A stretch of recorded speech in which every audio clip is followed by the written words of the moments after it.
All right, welcome back, everybody, to the Thinking Talmudist Podcast. It's so wonderful to be here. Today, we're going to start a new piece of Talmud, Tractate Sanhedrin 82a, which discusses something that's related to this week's Torah portion.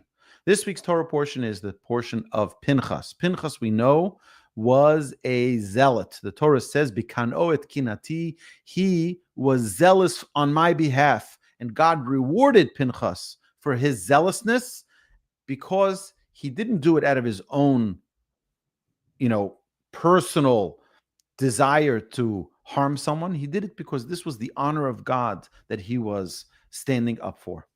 So the Talmud now is talking, the Mishnah, the previous Mishnah that is explained in the Talmud, the previous Mishnah talks about the different zealots that may kill someone, and where they would not be held liable if they did kill someone, and it brings certain scenarios. So now the Talmud's going to talk about what was previously mentioned in the Mishnah, that zealots are permitted to kill one who cohabits with an Armenian woman, and this is what happened over there in the time of Pinchas, where the young Jewish boys like Zimri was together with Cosbi Bas Tzur, right? She was the princess of her land, and here one of the leading people among the Jewish people was cohabitating with her. We're going to see now the Talmud's going to talk about this whole story.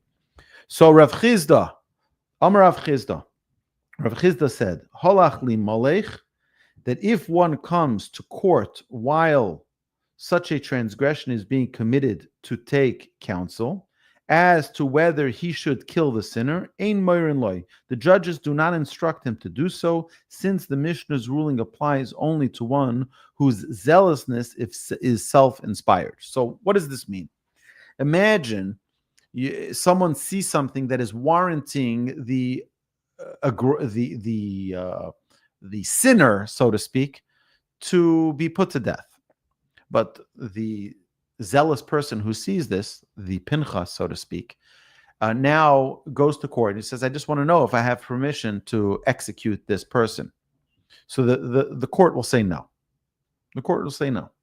Why? They're supposed to say no. Why? Because it only applies when one's zealousness is self-inspired and they just go do it at the moment of this. And we'll see in a second what this means. The Gemara cites a similar ruling.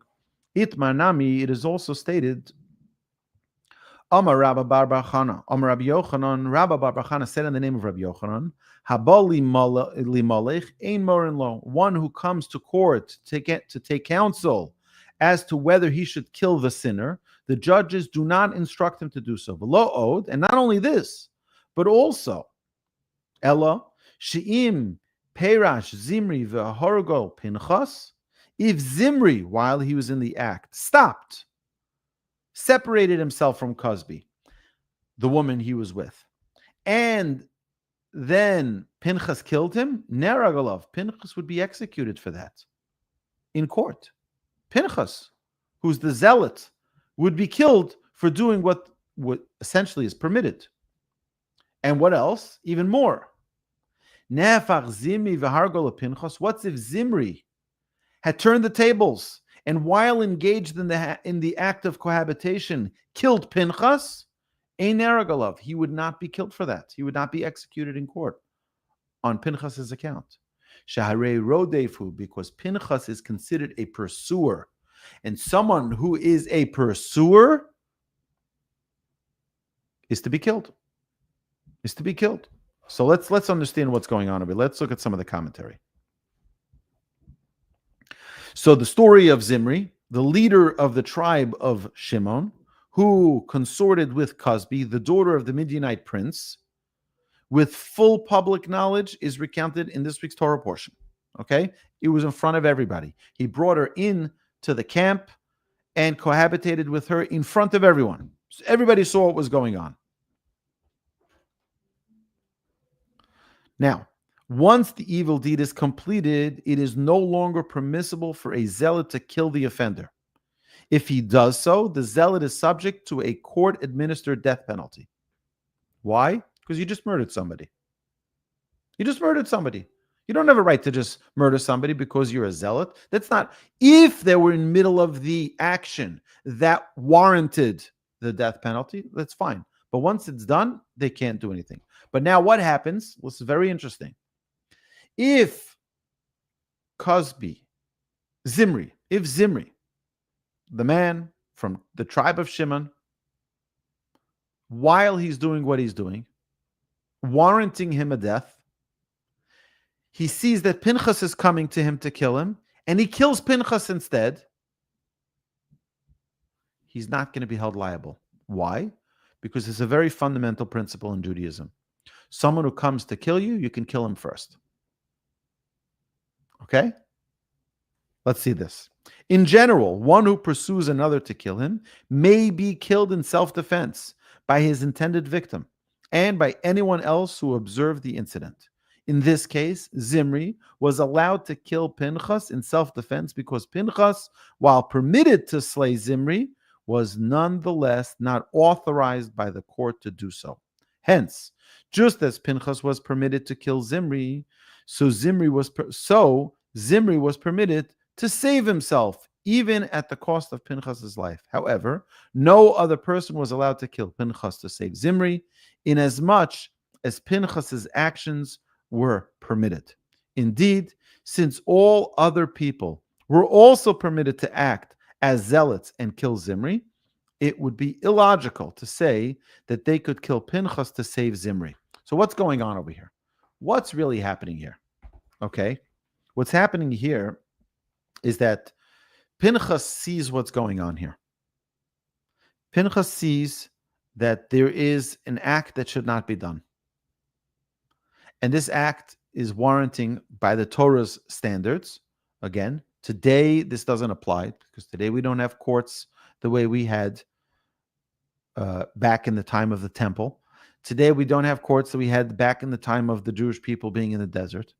Today we don't have, so this does not apply today. So don't think, okay, here, Dr. Harvey, okay, we don't allow for such behavior today. Today we have court systems. Today we have legal systems.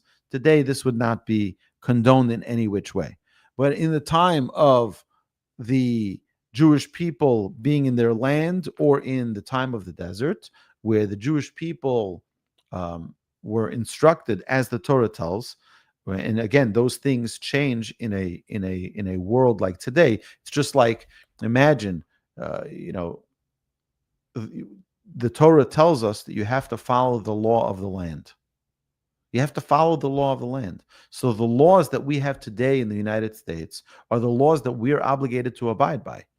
All right. So if you go and you tell the police officer, he stops you and he says, a regular routine traffic stop, and he says to you, "Why are you speeding?" You say, "What do you mean why am I speeding? I'm running to go daven. I'm going to pray in synagogue." Right? That's not an excuse. You still have to follow the law. But just because you have a spiritual Jewish reason doesn't negate your responsibility to fulfill the laws of the land. So here, Pinchas sees what's going on. He takes his spear and kills the two who are cohabitating publicly and desecrating God's name in the world. So now the Talmud says that if the instigator, if Zimri would see this about to occur, that he's going to be killed, and in self-defense kills Pinchas, he'd be off the hook, totally off the hook. Okay. So now the Gemara relates the unfortunate incident of Zimri and Cosby, so we understand this a little bit better. Vayomer Moshe al Shoftei Yisrael. Scripture states, Numbers 25, verse number 5. Again, this week's Torah portion. Moses said to the judges of Israel, "Let each man kill his man who were attached to Baal Peor." That was an idolatry. After Bilam, remember Bilam was hired by King Balak in last week's Torah portion to curse the Jewish people. So it didn't work out. It was an utter failure. So he had one last hope, knowing that sexual morality is a foundation of Jewish holiness and that God does not tolerate immorality. The Torah mentions God's wrath, where it says, af, v'chora af, only when he has been provoked by immorality. Bilam counseled Balak to entice Jewish men to this inappropriate behavior. Consequently, Midianite and Moabite women invited the Jews to feast and drink with them. And when the men became aroused and wanted to cohabit, those women drew Baal Peor, which was an idol, from their robes and insisted that the Jewish men bow down to them. Okay, so this was a whole plan of how to get the Jewish people to sin. And you have to understand that this is not the only time that we see this. We see this so many times throughout our history where the Jewish people were enticed by the nations around them to distance themselves from God. We had the famous story of Esther, the book of Esther. It's all about the party of Achashverosh and how Haman was plotting to get the Jewish people to sin. That's what he wanted. He wanted the Jewish people, because if you want to get rid of the Jews, the only way to get rid of the Jews is to make them sin. That's it. If you can get the Jewish people to sin, you've got them, and then their actions are indefensible, and then the Almighty will let them be handled by the nations of the world. Consequently, we see the Midianite and Moabite women invited the Jews and then got them to serve idols. So, Holach Shivto Shel Shimon Eitzel Zimri ben Solu, when the people from the tribe of Shimon saw that capital punishment was being meted out to other members of their tribe for participating in the idolatrous worship of Baal Peor, the tribe of Shimon went to Zimri ben Solu. Who was Zimri ben Solu? He is identical to Shlumiel ben Suri Shaddai, who was the leader of the tribe of Shimon. So this is the leader of the tribe. He's the leader of the tribe. They come to him and they say, what do we do? Amrulo, they said to him, Hain dun and din in nefashos, they are judging cases of capital punishment against members of our tribe. V'ata Yoshe v'shosek, and you are here as our leader, sitting and remaining silent. Me'asa, so what did Zimri do? Amad v'kibeitz asorim esrim v'arba elef mi Yisrael v'holach etzel Cosby. He arose and gathered together 24,000 Israelites and went to Cosby, the Midianite woman. Amar law, he said to her, Hashmili, listen to me. Okay? Submit yourself to cohabiting with me. Amar law, bas melachani. She said to him, are you crazy? I'm the daughter of a king. And so my father ordered me, Lo tishmi elo lagadol shebehem. Do not submit except to the greatest of them. Amar lo, afu nasi shevedhu. Whereupon Zimri said to her, I'm also a prince. I'm a tribal prince. I'm the leader of the tribe of Shimon. Then not only that, Ella shehu gadol mimeni. He is greater than me. Moses is greater than me. Shehu sheni labeten. He is the second issue of his mother's womb. Shimon was, while Moses was the third to his mother's womb. So I'm even greater, he was saying. That's what he's saying. He's saying, I'm even greater than Moses. Moses was the third of his mother's womb, and I am the second to my mother's womb. Tafso bebloriso. Zimri then grabbed him by his hair, v'evietzel Moshe, and brought him to Moshe. Amarlo, Zimri said to Moshe, Ben Amram, son of Amram, which is sort of a degrading way to call Moshe. Zo asura omuteres. Is this woman, this princess, the Moabite woman, is she permitted or forbidden to me? V'im tomar asur, and if you say that she is forbidden, bas yisro mihitirolo lach. You don't forget, Moses married a Midianite woman, the daughter of Yisro. Nis'alma mimena halacha. At that moment, the ruling that zealots may kill one who cohabits with an idolatress escaped Moshe. So Moshe forgot some of his Torah. Go'u kula b'bchia, and all the people wept. They cried loudly. V'hainu d'chsiv, and this is as the verse states, V'hema bochim Pesach ol moed, and they were weeping at the entrance of the tent.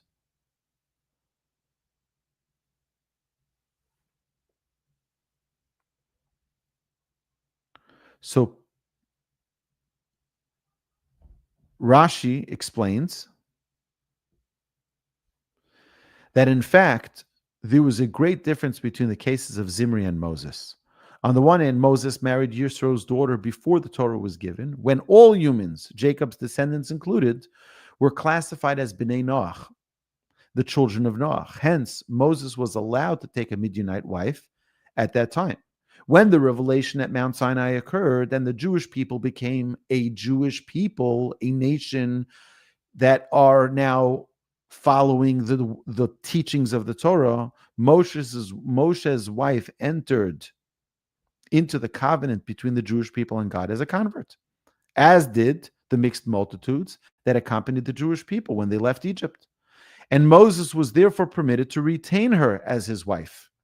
Zimri, on the other hand, desired to take a Midianite woman after the revelation at Mount Sinai, when all Jews were bound by the laws of the Torah, which forbade such action. So here he's trying to say, what are you any different than me, Moses? You were with a Midianite woman, and I'm with a Midianite woman. So we're not any different at all. And plus, I'm better than you, because I'm the second to my mother's womb, and you're the third. The Gemara continues to explicate the episode of Zimri and Cosby Viksiva. Yar Pinchas ben Elazar. It says that Pinchas, the son of Elazar, saw. What did he see? The Gemara says, Mara, what did he see? The Gemara replies, Amarav, Rav said, Ra Masev in Nizkar Halacha. He saw the incident involving Zimri and Cosby, and he recalled the ruling on the matter, the ruling that Moshe forgot. Amar lo, Pinchas said to Moshe, Achi avi abba lokach limadetani, biriditucha mehar Sinai, brother of my father's father, my great uncle. Did you not teach me upon descending Mount Sinai habol esakusis kano and pogamo, regarding one who cohabits with a Kuthian woman, zealots may kill him? Amar Moshe, Moshe said, Kraino di igarto ihu lehevi parvanka. Let the one who reads the letter by the agent to carry out its instruction. And this, our sages tell us, is since Moses' teaching would not extend to allow him to explicitly instruct Pinchas to slay Zimri, as Rav Chizda stated above, Moses cunningly couched his approval in the form of a parable, which Pinchas interpreted on his own. He understood that Moshe was giving him the nod that this is indeed what the Torah teaches, and that he was allowed to execute Zimri and Cosby. So what's there to really learn from this piece of Talmud? There's a lot to discuss, and the Talmud continues. Maybe we'll continue that next week. But what's really going on over here? We see that there is, you see, I don't know about most of you, but at least myself, there's some parts of this that make you feel a little bit uncomfortable. What's this Sharia law? What's going on here? Like you just kill people because you're a zealot? So definitely not. But we do see that there is a very important understanding that we need to connect with in this week's Torah portion. And that is the idea of accountability. One of the fundamental teachings in our Torah, if you look right away from the beginning of creation, God creates heaven and earth, 6 days of creation, right? Then we have Shabbos, and we have the story of Adam and Eve. And what happens? God says, don't do it. Don't do it. Don't eat from this tree. And they eat from the tree. And what happens? They're immediately punished. Why are they immediately punished? because the world cannot exist without there being a concept of repercussions for our actions, both to the good and to the bad. When we do good, we get good. When we do bad, we get bad. It comes right back at us. The good things that we do will always be rewarded. And the evil things, and sometimes we can twist it and we can make it want to fit into our ideology. We can make it want to fit into try to prove a certain point, but it's crooked. It's not correct. It's not appropriate. It's not what the Torah says to do. We have to understand that there is a way. Who gives the court gives the court permission to kill someone, to execute someone? There's an amazing thing that we see in the Torah. The case of O.J. Simpson was a very, very famous case. You remember back in the 90s, the early 90s. And everybody was riveted by that whole court case. And people were discussing when they said that he was acquitted. Everyone was up in arms. So many people were like, how's this? There's no justice. This is crazy. I'm sure you remember this. Some of you were young teenagers then. And what happened? If that was brought to a Jewish court, they wouldn't even hear it. They wouldn't even hear the case. Why not? Because in Jewish court, there has to be a witness. If there's no witness, there's no case. If there's no witness, there's no case. You cannot bring a case to court without a witness. And in that case, there was no witness. So someone would say, I suspect that so-and-so murdered such and such. Well, do you have any witnesses? No witnesses. Okay. Have a great day, guys. It's nice to see you. That's the way it would go. It wouldn't need, in fact, this is a case that we've brought many, many times as an example. Imagine you're standing by your window and you see two people. One person is running after the other. They're both running. They're running. You see them running. The guy in the back is holding a knife. He's holding a knife. Running after the person, running after him. And then they go past where you can't see anymore. You're looking out your window. You can't see them anymore. A few minutes later, you see the guy who was chasing after the first one with the knife. You see him coming, walking back with a knife dripping with blood. And he says, now I killed him. Now he's never going to bother me again. You see him, you ask him from the window, you say, hey, what happened to the guy? What did you do? He says, I just murdered him. I just killed him. I stabbed him to death. Heaven forbid. Would you be able to go to court and say, I'm a witness? No, because you didn't see it.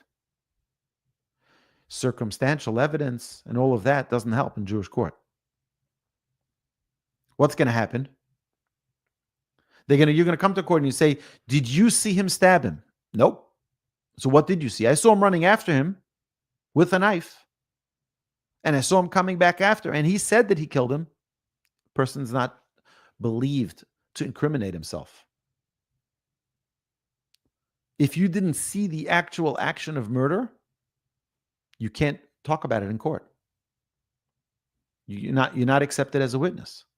There needs to be solid verification. And the witnesses are separated and they're cross-examined and they evaluate if they're both saying the truth. Everything had to line up perfectly in order for the court to have the right to mete out punishment. Everything needed to line up in order for the court to mete out punishment. Hashem is the one who metes out punishment. If Hashem gives the court the right to do it, everything needs to line up. It doesn't mean that the person's not going to get punished. He will get punished. He'll get punished. But he'll get punished from the Almighty, from heaven. In order for human beings to have the power to decide who lives and who doesn't through a court, that you need to have overwhelming evidence that lines up perfectly. If one says it was daytime and one says it was nighttime, case is thrown out. If one says it was 4 o'clock, one says it was 5 o'clock, thrown out. If one says there was a tree, it was right next to the tree, the other person says no, it was next to the bush. Thrown out. Everything, every detail. Because if something was off, it was a sign from heaven that you should not be the one to handle this as a court. And the exception to this would be the case of Pinchas. Yeah, we're not encouraged to go kill people. We're not encouraged ever in the Torah to take justice into our own hands. That one exception was the story of Pinchas. That one exception. Even still, today, it's not something that's practiced. Today, it's not something. Today, we bring them. We have civil courts. We have federal courts. We have, we have many different ways in which we can handle things. We don't mete out judgment and punishment ourselves. That's not our place. We understand that going behind the story, understanding some of the conversation that transpired is it's interesting. It's interesting the conversation that went on with Moshe and Pinchas. Where suddenly, why did Moshe forget suddenly the law? Ever wonder that? Why didn't he remember it? Because if he gave a ruling, then Pinchas wouldn't be able to mete out the punishment as a zealot because he got a ruling from a court. All right, so this is a little bit different than our typical Talmud, but I hope and pray that we all merit to do the right thing all the time, to always be on the right path, to always be on a quest, on a mission to get closer to God and to elevate ourselves every day of our lives to become the greatest people that we can possibly become and to maximize our opportunities in this world to bring godliness into our lives. So, my dear friends, this concludes this episode of the Thinking Talmudist Podcast. I look forward for your questions. I look forward to continuing to learn together. Have a magnificent Shabbos.